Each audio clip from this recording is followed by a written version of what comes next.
Okay, here we go. Finally. Now, my camera has screwed me over a bunch of times.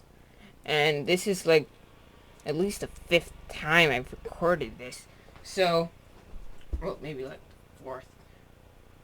1, 2, 3, 4. Fifth time, probably. So, yeah. Right, when we last left Takaron, he was spying on K9 and his friends. So one thing you should know about about Takaron is that he is very sociopathic. In other words, he doesn't like talking to people and he avoids eye contact at all costs. So lucky for him, he's hiding behind a rock. And this is kind of a funny moment because he talks in a mysterious voice talking to K9, so he's like, and then K9 asks his friends like, "What's that?" And so it's really funny. And then he tries to go with it, talking underneath the facade. It's called FACADE. I think it's French. Like it's a mask. Like he's masking himself. He's under a mask of mysteriousness. Even though he's shy, very shy. So they ask him who he is, if he's there to haunt them, but he's just shy, so he's behind the rock. So he tells them that, so then they put down their weapons, and then he comes out, and then he talks to them. Yeah.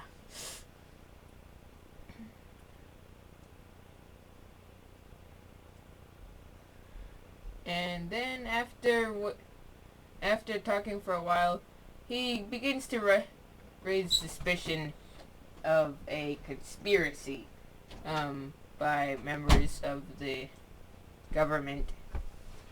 It's like deploying all the TOA and stuff.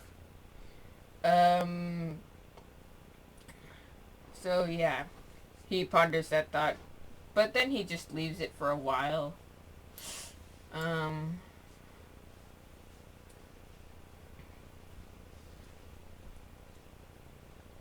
And then he just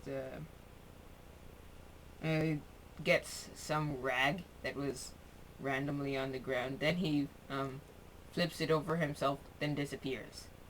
That's what he does. Never mind, he doesn't do that. Because this is a serious thing. And, how about he just offers his help? Like, he will help them, he'll accompany them. But he'll just maintain a distance from them so that they can't stab him because he doesn't really trust anyone, and he can't stab them. And so he has lots of weapons on him, like this thing. It's a spinning shotgun. Yeah. So he'd be a big help with them. That's what he thinks.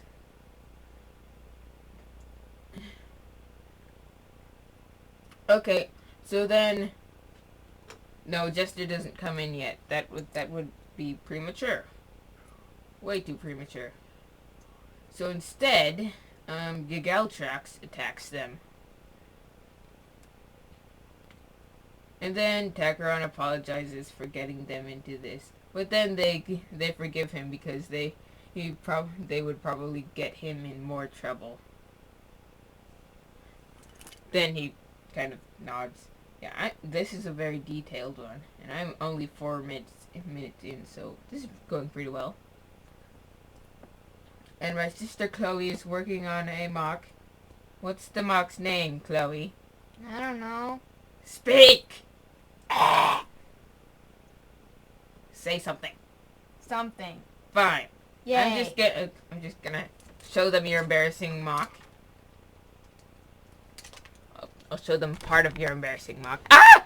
Ah! Okay, anyway.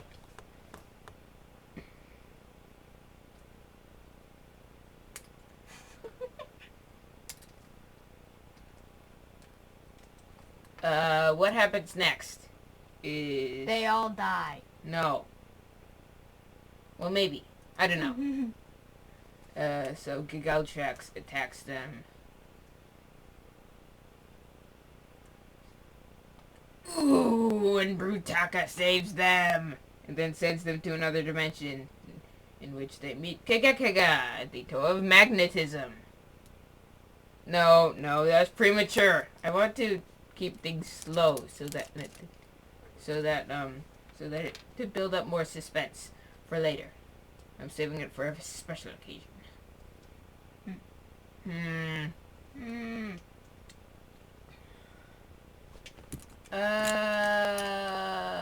You know what? I'll just leave you at that, and then K9 can continue the story. I'm just gonna call you K9 if that's okay with you. Ooh, and I've got a new gimmick. Okay, so here's the gimmick.